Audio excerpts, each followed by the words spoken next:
Hello, welcome to our program, Astronomy for Everyone. We're not in our usual studio setting, as you can see, but rather we're here at the Hector J. Robinson Observatory on the grounds of Lincoln Park High School. With me are four distinguished guests. To my far left, I have Dr. Dave Sanabro, professor at Wayne State University. Hi. And to my immediate left, I have Dr. Tim Day. Welcome. Thank you for inviting us here. You're very welcome. Next to me is Richard Rockwell, the superintendent of Lincoln Park Public Schools. And we welcome you here. And lastly, to my far right, we have Leo McMaster, teacher at the Lincoln Park High School. It's a pleasure. We're here today to actually bring you out to the Robinson Observatory. For those of you who've seen our show over the last couple of years, you've seen the programs we've done about this outstanding facility. But tonight, instead of hearing us talk about it, we've brought you out here to actually see it. So, Tim, this has been a couple of years in the making, and we're finally glad to be out here. It has been a couple of years in the making. It was dedicated 2 years ago and it's been in use for that full 2 years, and it grows with every year. We add equipment, we add capability, and I'm really pleased to see that it's getting a lot of use. And we continue to see more and more opportunities for additional school systems to come in, for universities to be participating, for additional students at local schools. It's all very satisfying. I'm glad to see it come together in this way. Well, that's good. Now, Leo, I know you've been a teacher here at the middle school and now at the high school and been involved with this project. What does this renovated observatory mean for your students? I think it's just for my students and just as a selling point just for the school district. It's takes our science department to a higher level. The things we can do here, we can bring somebody in like Dr. Sinabrow as a mentor to our physics students. He'll speak about his project he has about some of the ideas to get our kids viewing and searching for certain objects in the night sky. And we just started a club just last week, just looking for interest. It could have been me and the crickets, but I put an announcement out and 23 kids showed up.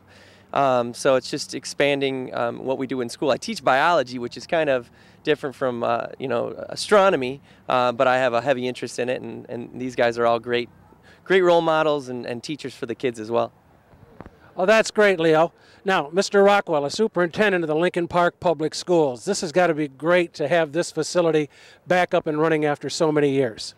It's fantastic. As a matter of fact, we're very appreciative of the Ford Astronomy Club, because if it wasn't for that and Leo McMaster originally writing the grant with the Toshiba Corporation, we wouldn't be where we're at today. And as Dr. Day said, the momentum keeps growing and growing, and more people get involved now. Wayne State, and it isn't really so much, as I represent Lincoln Park Public Schools, I also represent the community at large, and so it's a great thing not only for the schools but also for the community, and that's our outreach is to everyone in Lincoln Park and the surrounding communities, and that's our goal really is to do that. Oh, good. Well, thank you. And right over here we have Professor Sanabro. We'll talk a little bit in a few minutes about the project that you have coming up, but what can you mention about what this does for Wayne State? Well, so Wayne State likes to promote science among the community, and when I first was introduced to the facility here, I was just completely impressed by the dedication of the Astronomy Club, by its partnership with the school district here to get people more interested in science, especially kids, and have them become scientists of the future, because that's what we need. And so I'd like to give to the observatory and the school district this camera. This camera will make it easier for the observatory to do a few things. They can use it as an auto guider, they can take color pictures in it, and then a special interest of mine will allow them to do images of deep sky objects, distant galaxies, and we can talk why I think that's interesting in a bit. Well, on behalf of Lincoln Park Schools and the observatory and the community at large, I want to thank you for your remarkable generosity.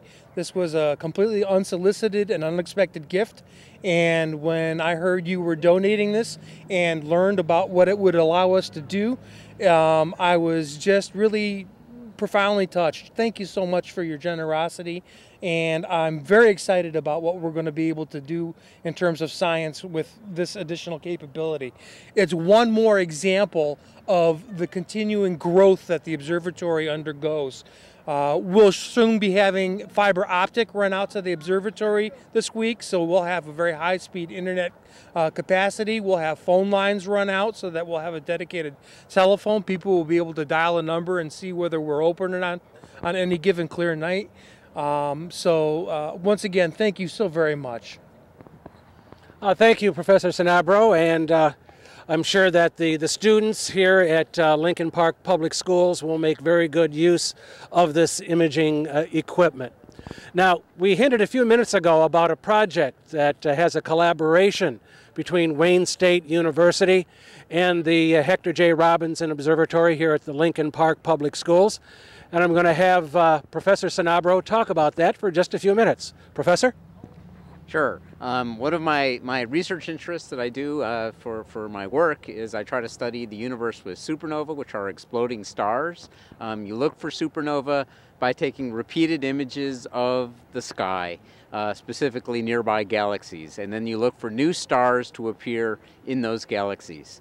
And so it's actually not terribly difficult to do. In fact, most of the nearest supernovas that are nearest to the Earth are found by amateurs, people like the Ford Amateur Astronomy Society and others who are able to work at observatories like this and find these supernovae. The idea came to me that we could gather together a bunch of schools in the area and cover enough supernovas, enough galaxies per year that you have a good chance of finding a number of supernovae at a school-based program. And so I hope that this will be the start of a program that we can bring to other schools around the area to form a Detroit area observatory that will actually be able to find a number of supernovas that will be scientifically valuable, that then could be followed up by professional astronomers around the world and become a science project that students could participate in. So that's the idea. So I'm really pleased to partner with the club and the observatory and the school district here to try to get this started, and that's the goal. Thank you very much, Professor Sanabro. This sounds like a really exciting program. I'm sure the schools and the teachers and everyone, the students, are really looking forward to this, the new astronomy club at Lincoln Park High School. And actually, that sounds like a great topic for a future program. So we'll have to follow up on this project as well. I want to thank everyone here that's standing with me outside the Hector J. Robinson Observatory for taking part in this part of our program. We're going to take a short break. We're going to go to Term of the Month in just a moment. If you have a question that you'd like to ask of us about the observatory or anything on any astronomy-related matter at all, you can send us an email. If you look down to the bottom of your screen, you'll be able to see that address there. And as I mentioned, we're going to take a break to bring you Term of the Month, and after that, we're going inside the observatory. So stay tuned. Making the world a better place is an intricate puzzle. And piece by piece, the women and men of Rotary have worked hard to fight hunger, promote literacy, and move the world toward peace.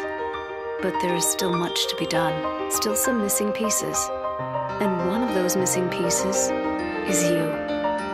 Learn how you can help Rotary put together a better world at Rotary.org. Rotary, humanity in motion. Hi, this is Steve Woody for Astronomy for Everyone. The term of the month is Observatory. And here we are at the Hector J. Robinson Observatory. And this is the telescope assembly. On the very top, we have a solar scope. So this is for looking at the sun. This larger scope below it is a finder scope for locating objects for the main scope. This larger scope is the main scope. It's a 14-inch Schmidt-Cassegrain telescope by Celestron. This upper section here is a dew shield to keep water off of the main corrector plate. The main corrector plate is at this level, and it also has the secondary mirror. There's a primary mirror here, so the light comes in through the dew shield to the primary mirror, bounces off the secondary mirror, which is located on the corrector plate, and then it goes all the way down to the eyepiece and to the observer's eyeball. We can also put a camera at this location for video or for stills. This whole structure is mounted on, it's a German equatorial style mount. This is the axis that the whole thing rotates on. This points out this way to the North Pole. So that stays where it always is. Down here, there are counterweights that balance the entire structure up here on this axis. So there's a motor here to rotate the whole scope this way. There's a motor here to rotate the whole assembly this way. And the whole structure is then controlled by a computer, and the computer is just at a desk to our left here. And the computer has software on it, and you select the object that you want to look at, and the telescope automatically slews over to the object. That is, it moves the motors, and the whole telescope moves to the object that you're interested in. And then it will track it there for as long as you want. And this is, so the term of the month for this show is Observatory. This is an observatory telescope. We thought we'd take a few minutes outside of the Hector J. Robinson Observatory to talk with some of the scouts and students that are gathered here this evening. To my immediate left are the scouts from Troop 1051 from Allen Park, Michigan. And tell me, Scout, do you have an interest in astronomy? Yes. Yes. That's all I have. Okay. Well, do you look forward to working inside the observatory and going forward with that? Yes. Okay. Well, how about you, Scout? Yeah, I have an interest in chemistry. And Chemistry? Anything else? well, astronomy. Well, I just want to take it because it will let me learn something new, and it'll help us with a new thing during school. Because if it's something that they might do at school, it'll help us there learn something before we just walk in and do nothing. Most of the merit badges help us on that. All right, great. How many of you are going for your astronomy merit badge by a show of hands? All right, good, good. Well, you'll be able to make excellent use of this facility. And to my immediate right are the students from the Lincoln Park High School Astronomy Club. How many of you have had a chance to work with telescopes? Okay, a good number of them. What has been your experience? I think looking through telescopes is very interesting.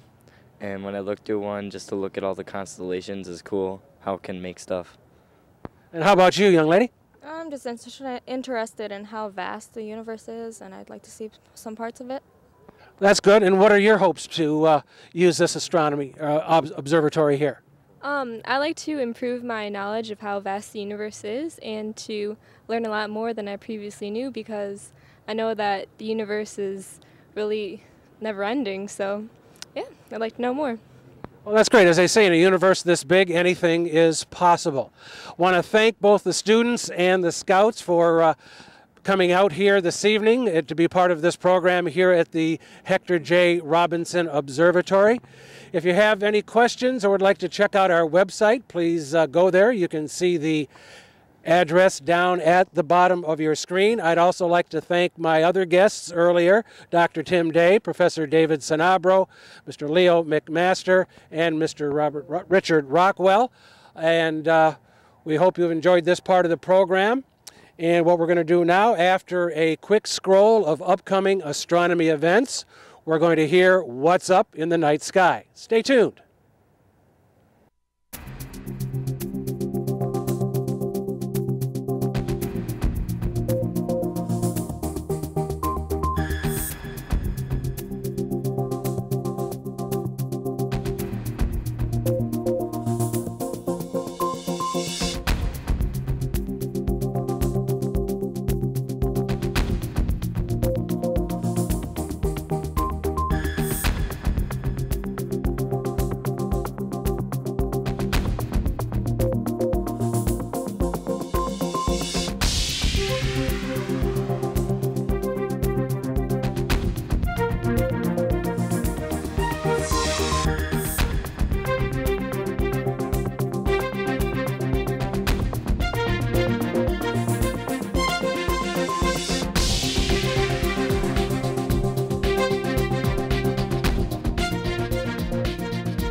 Welcome back. We're here inside of the Hector J. Robinson Observatory to show you some of the wonderful equipment that's been installed here.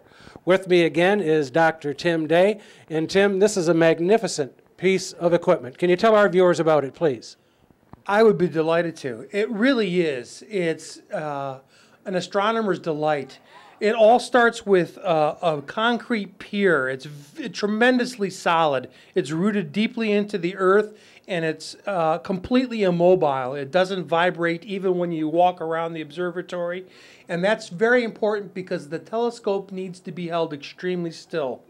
On top of that, we have the mount. And this is a wonderful piece of robotics. It's very finely machined. The gears inside are precisely meshed, and they rotate on a number of different axes. And their job is to hold the telescope still against the night sky as the Earth rotates. We have 3 or 4 different telescopes that are held in place by the mount. The one that's most obvious is this big gray one here with the word Celestron on it. It holds a 14-inch mirror, and that mirror is our big gun. Its job is to collect the maximum amount of light from the sky, and it can take a small patch of sky and see very dim objects with tremendous clarity. And again, it's held in place and rotated by the mount.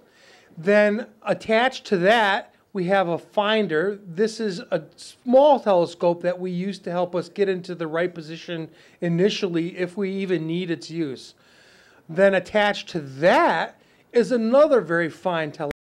You'll notice this one is much smaller, but its optics are equally precise. Its job is to look at a much brighter piece of sky, a much wider piece of sky. So sometimes you want to look at a little patch of sky with a lot of detail. Sometimes you want to look at a much wider area of sky because the sky has things that are actually quite wide in it. An example would be the moon, and there are galaxies and nebulae that are too faint to see with the eye, but take up a large patch of sky. And that's when a telescope like this really comes into play.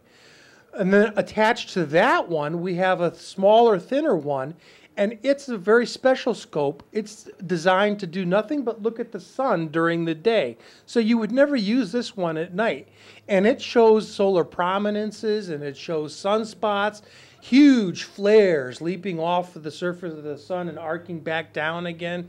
And to any of these, we can attach various cameras or eyepieces. We can hook cameras up to the internet and pipe the signal into the classroom. Potentially, we can even exchange telescope time with classrooms around the world so that somebody in Australia might be able to use our telescope to look at the northern sky, and we could then exchange time and look at theirs. Or we could take the signal from the solar scope and pipe it into the classroom so that the kids can see on their monitors in the classroom what we're seeing out here in real time. So that's all of the different functions of the various scopes, all on the mount, all on the pier. That in turn is run by a computer over here that tells the telescope when to move, where, and for how long. There's software on the computer, and we have a software operator here, one of our senior club members, Mr. George Carodi. George, would you give a demonstration of what it's like to issue a command to the telescope? Sure, go ahead. The computer will tell the telescope how to move. There are cables that go down through the floor. We have a false floor here, and then they come up through pipes and go to the mount, which again, as I said, is actually a robot and a computer of its own. And go ahead, and whenever you're ready, George, go ahead and have that slew. So we would give it a command, and the telescope tells the motors to move in one direction and then a second axis, and we would rotate the dome, and now it's in place, and it will move like the minute hand on a clock. You'll barely be able, it's not perceptible, but as the Earth rotates, it will move in the opposite direction and keep whatever we're looking at precisely centered.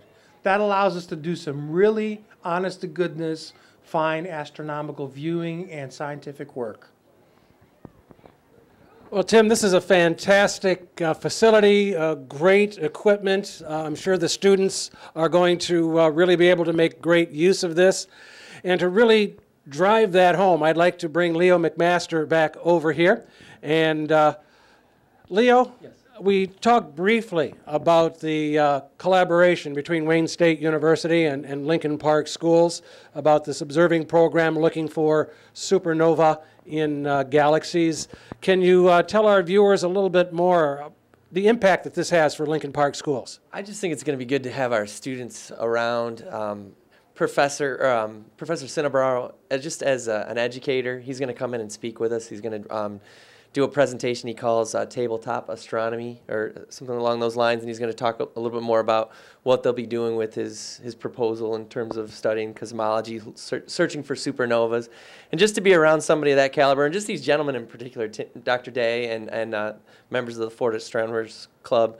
It's just, you know, a few of these kids are already, Brandon over here just started a chemistry club. You know, they're all very highly interested in science, so just to kind of be like a nice little bridge between high school and college, and some of the students that are coming in here from Wayne State doing their own projects, to have our kids around them, I think is a good thing as they prepare themselves. Yes, as we know, science education in this country has been on a bit of a downslide lately, and so in your view, do you think this will help stimulate that interest, much like the space program did for my generation back in the day? I guess we can only hope, so yeah. I want to thank you for being here, having your students here. We've also had some of the scouts in the observatory as well. This has been a thrill for myself, and I know for the rest of the crew from Astronomy for Everyone. And we hope you enjoyed this as well. Again, I'm sure we'll be back at some point doing a program on this collaboration between Wayne State and the Lincoln Park Schools. We like to do something every year about the observatory, since it is such a remarkable facility here in Metro Detroit. So look forward to further news about this wonderful observatory. Again, thanks to all of our guests, and thanks for watching.